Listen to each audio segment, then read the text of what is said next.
What's up guys, welcome to Monchkinz Gaming, where we take your gaming to the next level. This is Monchkinz logging in to bring you another Dissidia Final Fantasy Opera Omnia video, and welcome back to another video guide. In today's video, we are going to take a look at the Act 3 Chapter 4 Part 2 Lufenia fight. So before we do start, as always, like and subscribe if you haven't already. It does help the channel and I really do appreciate it. Now without further ado, let's start this video.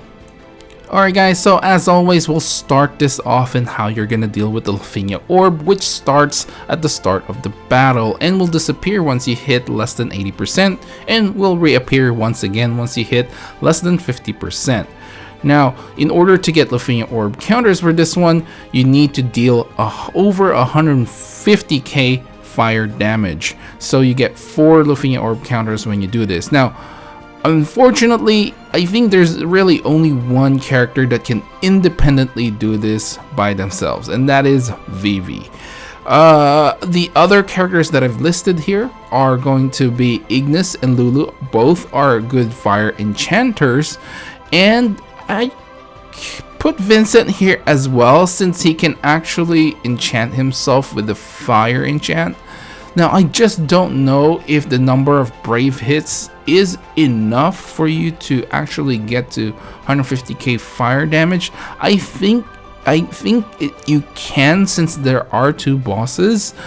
So I think it's possible, since he does have that follow-up as well with his LD. Of course, we got it early in the global version, so I think it is doable. I haven't tried it out personally, but if you did use Vincent on this one and it worked out for you, please leave down in the comments below.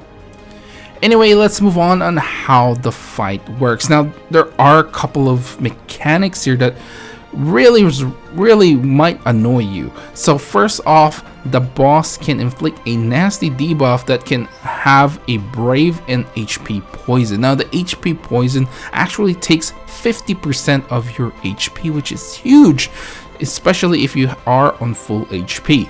The boss can also remove all your buffs, including frame ones, and paralyze you as well. Ugh, nasty.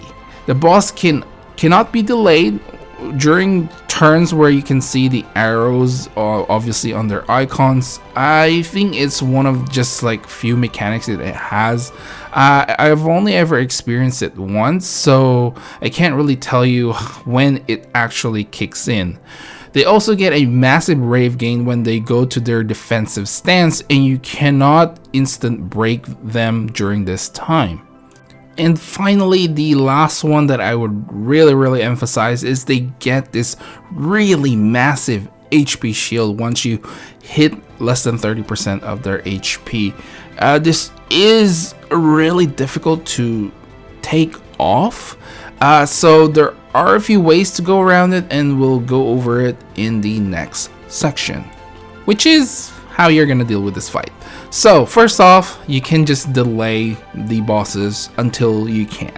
Basically, I think if you don't really give them a turn, I don't think they get to that point that they can, you know, be immune to delays. I'm not 100% sure, but there is an easy way for you to know if you can delay the boss, and that's basically looking at the turn order and looking at the icon that they have. If they have those little arrows going around their icons, then you cannot delay them any further.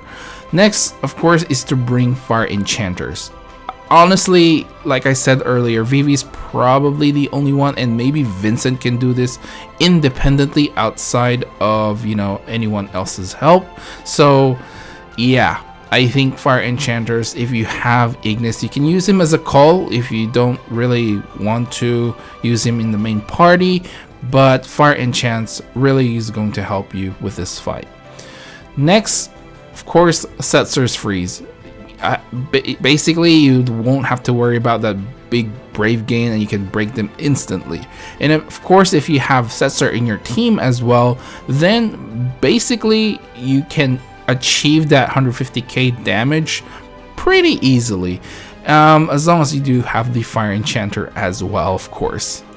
Now as for the big HP shield, the way to go around it is actually using X-Death. You can use the HP poison basically, you know, for basically they will still take damage due to the the HP poison, even though they have that shield. So that is one way to go around that. However, I do highly recommend just trying to break it as much as you can. Obviously, you're not going to be doing a lot of HP damage, but make sure that the orbs are being met, the requirement, because obviously they do get stat increases. It gets harder and harder to meet that requirement, but I mean, you only need to do brave damage in this case anyway, so try as much as you can to make sure that the orb is up to date. And now let's move on to characters that you may want to bring. Now, again, you can pause in this video and just take a look at my list. Unfortunately, it doesn't do justice for all the characters that you can bring. The only thing that I can really tell you is just bring a fire enchanter. That's just gonna make your life so much easier. Now, as for call abilities, there are two characters that I really want to highlight, and the first one is going to be Lulu, which can, you know, give you a really good fire enchant, and then you've got Ignis's LD. If you don't want to bring Ignis in your main team as a fire enchanter, you can just use him as a call. It works very well as well. Alright, now let's move on to party compositions, and of course the first one that I would recommend is the team that I went with, Xdat, Vivi, and Aphmau. The call team, I'm Talion and Ignis, and for some reason I have Tifa there. I think that was a mistake on my part. I brought her along by mistake. I should have probably change it to like maybe Kurosame or something like that, just for the increased HP damage. Obviously would have helped a lot on that big HP shield. Support, I went with X-Death once again and Ramuh for the summon. Now the next team is going to be a delay team with Cloud of Darkness, Core, and Ignis. Basically, yeah, just delay and let Core do some damage and you should be fine. Call team, Kurosame, Jack, and I added Rosa for the extra damage. However, you can probably put like a healing call on this one, say maybe Plaid and Cecil or something like that. Support, I went with another Cloud of Darkness just for more delays, and Diabolus for the summon. You can probably put Ifrit here as well, as because, you know, that's more fire damage. But I mean, you have Ignis in the main team, so I just went with Diabolus instead. Now the last team I have for you is going to be Yang, Terra, and Core. This is once again kind of like a cheesy one. You have Ignis, Jack, and Kurosame for the call team, and Cloud of Darkness for support, Ramuh for the summon, and you know how this works. Basically, Terra gets a lot of the turns. Just make sure that Ignis is on Yang, and take off all of Yang's speed buffs so you can take advantage of all the fire damage that you can get from that call ability. You can probably switch out Jack as well with probably Lulu if you're really short on the fire enchant. But yeah, this is something that you can use. The summon, again, you can use Ifrit if you are short on fire damage. Alright guys, we're finally at the end of this video, and of course I'll give you guys my final thoughts regarding this fight. Apart from the fire enchant thing, which, you know, if you didn't pull for Ignis's LD, can be pretty daunting, since there's really not a whole lot of characters that can, you know, like I said, independently meet the requirement. It's very, very hard. And again, I question you know, if Vincent can actually pull it off. I think he can, and I just need someone to let me know that it actually is possible.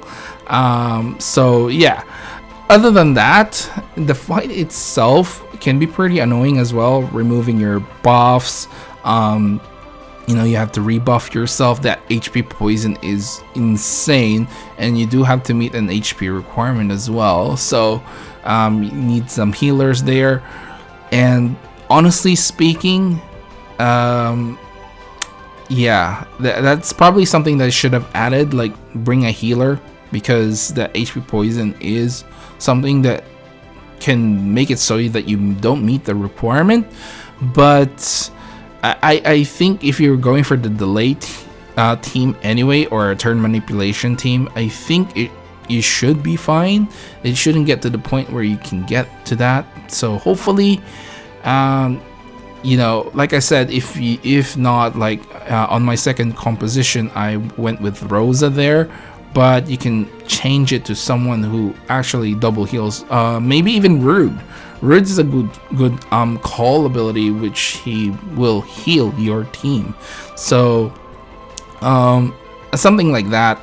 But you know, I think more than anything, it's just the fire thing. It's the fire damage thing. I remember having difficulty finding a fire damage character outside of Vivi when I was playing in JP version. Only because, like, obviously I started out, I missed out on Ignis's LD, I believe, on that during that time. I didn't find any value in that at that time, so I didn't pull for him. And at the end of it all, I think I went with a cheesy team on this one with the Setzer Van thing happening. I don't really recall all that much, but I did get Vivi's LD. I believe I still went with Vivi. I can't remember on top of my head, but in any case, I think just meeting that fire damage requirement is something that's probably going to block you from clearing this fight. But outside of that, even with the annoying mechanics and stuff, there are all pretty reasonably well that you can, you know, get over those. So anyway, I think I would probably put this Lufenia or Lufenia fight somewhere in the middle ground. I mean, if you have the fire enchant, then you should be fine. If not, then it gets a little bit more difficult. Anyway, that is it for this video, guys. Please do remember to click like and subscribe if you haven't already. It does help the channel, and I really do appreciate it. And if you share this video as well to other Dffoo players who are struggling to beat Lufenia fights, and hopefully this video can help them, and you can check out my other Lufenia video guides as well, if hopefully that can help them as well. And yeah, follow me on Twitter and on Facebook at Monchkinz Gaming. Leave down in the comments below once again what your teams are, and plus if you did use Vincent. I really want to know. Let me know down in the comments below. This is Monchkinz logging off. Thank you very much for watching, and I'll see you guys in the next level.